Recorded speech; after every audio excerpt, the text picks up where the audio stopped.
Oke, Assalamualaikum warahmatullahi wabarakatuh. Perkenalkan, nama saya Muizjul Mubarak dari Prodi Pendidikan Bahasa Arab 2, Institut Agama Islam Negeri Samarinda.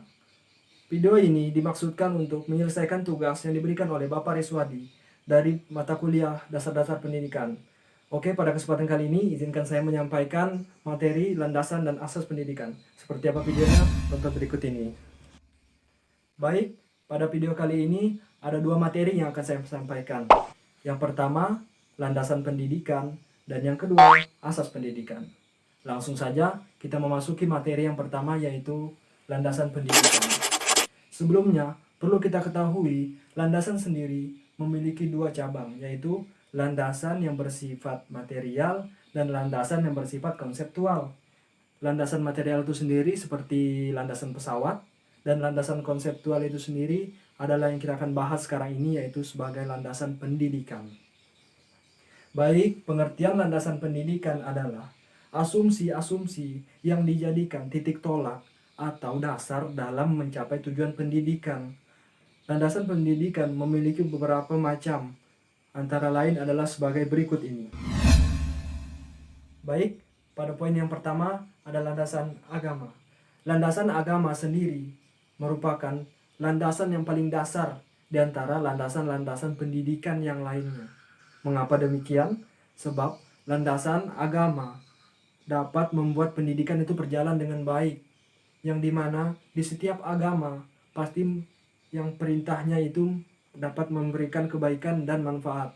Begitu juga sebaliknya, setiap agama melarang sesuatu akan memberikan mudarat atau bahaya bagi seseorang yang melanggarnya. Poin yang kedua ada landasan filosofi. Filsafat merupakan induk dari ilmu pengetahuan. Pengetahuan itu berasal dari rasa ingin tahu. Kemudian ada kepastian yang berasal dari ragu-ragu, dan filsafat berasal dari keduanya. Mengapa filsafat jadi landasan bagi pendidikan? Sudah tentu landasan filosofi atau filsafat tadi sangat menunjang pendidikan yang baik dan tertata, terutama penerapannya bagi anak usia dini. Baik, yang ketiga ada landasan psikologis. Psikologis merupakan ilmu yang mempelajari tentang kejiwaan. Psikologis pendidikan haruslah mempertimbangkan aspek psikologis pada peserta didik, yang dimana mereka itu sebagai subjek pendidikan. Dan pendidikan haruslah disesuaikan dengan perkembangan mereka itu sendiri. Baik, yang keempat ada landasan hukum. Landasan hukum sendiri merupakan titik tolak atau dasar dalam melakukan sesuatu. Semua tindakan atau kegiatan di suatu negara harus dilandaskan dengan hukum-hukum yang ada, atau harus mengikuti perundang-perundangan yang telah dibuat. Begitu pula pada pendidikan. Pendidikan yang baik harus mengikuti hukum-hukum yang ada pada suatu negara, agar nantinya tidak merugikan salah satu pihak atau pihak yang lainnya. Oke, kita masuk pada poin yang kelima, yaitu landasan sejarah. Landasan sejarah sendiri adalah suatu keadaan atau kegiatan yang terjadi pada masa lampau. Itu merupakan pengertian asli dari sejarah. Dan apa kaitannya dengan pendidikan? Oke, pendidikan yang baik haruslah diketahui asal-usulnya. Peserta didik dapat menghargai bagaimana pendidikan itu dapat berjalan dengan baik seperti sekarang ini. Pendidikan tidaklah terjadi begitu saja, akan tetapi ada para tokoh-tokoh yang memperjuangkan pendidikan itu sendiri, dan itu akan diperoleh para peserta didik dengan mempelajari sejarah. Oke, kita lanjut pada pembahasan yang keenam, yaitu landasan sosiologi. Sosiologi sendiri adalah ilmu yang mempelajari tentang hubungan antar manusia yang satu dengan manusia yang lainnya, atau individu yang satu dengan individu yang lainnya, baik dalam kelompok-kelompok ataupun struktur sosialnya. Apakah kaitannya dengan pendidikan?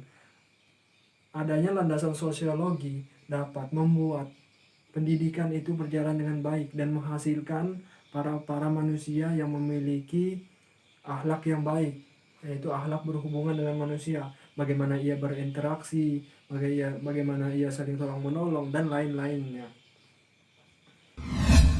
Baik, kita akan masuk pada poin yang ketujuh, yaitu landasan ekonomi. Pendidikan memang tidak pernah terlepas dari yang namanya ekonomi. Pertumbuhan ekonomi yang terus semakin meninggi, manusia juga dituntut untuk berpendidikan tinggi pula. Karena di mana apabila manusia memiliki tingkat pendidikan yang tinggi, maka taraf ekonominya pun ikut meninggi. Oke, kita masuk pada poin yang terakhir, yaitu poin ke-8, yaitu landasan teknologi. Kemajuan zaman sangat mempengaruhi dunia pendidikan, dan di mana saat ini teknologi itu dijadikan bahan masakan. Dijadikan bahan masakan untuk apa di sini? Yaitu untuk menghasilkan pendidikan yang sesuai dengan tuntutan zamannya. Baiklah, kita telah sampai pada materi yang kedua, yaitu asas pendidikan. Baik, kita langsung masuk saja kepada materinya. Oke, saya akan menjelaskan apa itu asas terlebih dahulu. Asas sendiri ialah prinsip dasar yang dijadikan acuan berpikir seseorang atau individu dalam apa sih? Dalam mengambil keputusan-keputusan yang penting dalam hidupnya. Oke, jika dikaitkan dengan pendidikan memiliki makna, yaitu asas pendidikan berarti kaidah hukum atau dasar-dasar hukum yang dijadikan acuan.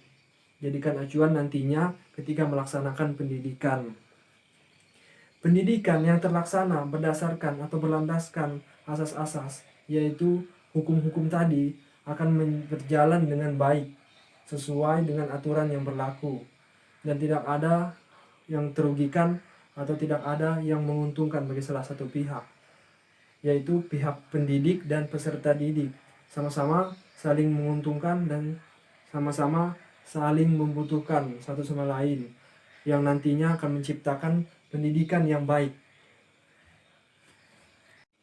Oke, pada asas pendidikan itu terbagi menjadi 3. Yang pertama ada asas Tutwuri Handayani.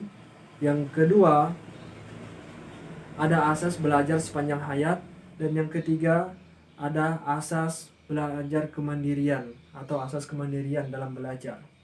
Baik, yang pertama saya akan menjelaskan asas Tutwuri Handayani. Asas Tutwuri Handayani merupakan asas yang digunakan oleh bangsa Indonesia hingga saat ini. Asas ini bersumber dari asas Taman Siswa yang dikumandangkan oleh Ki Hajar Dewantara. Asas Tutwuri Handayani memiliki makna, yaitu setiap orang memiliki hak untuk mengatur dirinya sendiri, mengatur pola hidupnya sendiri, bagaimana dia, apa yang dia akan lakukan, tapi tetap berpedoman kepada tata tertib kehidupan secara umum. Dalam pendidikan, peserta diberi kesempatan atau diberi kebebasan dalam mencari tahu, dalam mempelajari, dalam memecahkan masalahnya atau memecahkan segala problemnya tanpa harus dicampuri atau diperintah atau dipaksa. Sehingga dengan demikian pendidikan itu akan berpusat kepada peserta didiknya. Atau bisa kita dapati bahwa asas Tutwuri Handayani merupakan cikal bakal atau pendekatan kepada cara belajar siswa aktif. Baik, kita sekarang masuk ke poin yang kedua, yaitu asas belajar sepanjang hayat. Apa sih itu asas belajar sepanjang hayat? Asas belajar sepanjang hayat ialah sudut pandang dari sisi lain terhadap pendidikan seumur hidup. Dalam pendidikan seumur hidup, proses belajar mengajar di sekolah seyogyanya memiliki 2 misi, yaitu sekurang-kurangnya memiliki 2 misi, yakni membelajarkan siswa secara efisien dan efektif. Serentak dengan itu meningkatkan kemauan dan kemampuan belajar mandiri siswa, yang dimana itu adalah basis dari belajar sepanjang hayat. Baik, kita masuk pada poin yang ketiga, yaitu asas kemandirian dalam belajar. Dalam kegiatan belajar dan mengajar, sedini mungkin para peserta didik itu dikembangkan kemandiriannya dalam belajar. Adapun salah satu caranya mengembangkannya ialah dalam kegiatan belajar mengajar tersebut dihindari sebisa mungkin campur tangan guru, atau dengan kata lain peserta didik harus bisa mandiri dalam melakukan segala hal. Namun di sini guru tetap mengulurkan tangannya apabila dibutuhkan, atau dengan kata lain jika ada kesulitan atau ketidakmampuan para peserta didik yang masih dini tersebut, guru siap selalu ada membantu. Dalam perwujudan asas kemandirian dalam belajar ini, guru ditempatkan sebagai fasilitator dan motivator. Adapun salah satu pendekatan yang memberikan peluang untuk melatih peserta didik dalam kemandiriannya ialah cara belajar siswa aktif atau CBSA, yang diharapkan nantinya akan melatih kemandirian peserta didik yang dimana tidak selalu membutuhkan bantuan orang lain, akan tetapi sama saja, yaitu harus saling tolong-menolong sesama dengan yang lainnya. Yang lain adalah kesimpulan. Kesimpulan yang bisa saya ambil ialah landasan pendidikan yang memiliki arti sebuah asumsi yang dijadikan dasar atau tumpuan untuk mencapai suatu tujuan pendidikan. Kemudian ada asas pendidikan yang memiliki arti sebuah kebenaran yang dijadikan landasan atau jadikan dasar atau dijadikan tumpuan dalam menuju perencanaan dan praktek pendidikan itu nanti. Jadi keduanya sangat penting untuk kita ketahui guna menciptakan pendidikan yang terbaik untuk sekarang dan masa yang akan datang. Salam mahasiswa. Oke, itu saja yang dapat saya sampaikan pada kesempatan kali ini. Apabila terdapat kesalahan dalam materi yang saya sampaikan, mohon dibenahi dan mohon dikoreksi. Dan apabila terdapat kesalahan pada pengucapan kata dan kalimat, mohon dimaafkan karena tidak ada manusia yang luput dari kesalahan. Mungkin sekian dari saya. Wallahukum muwaffiq ila aqwamit thoriq. Wassalamualaikum warahmatullahi wabarakatuh.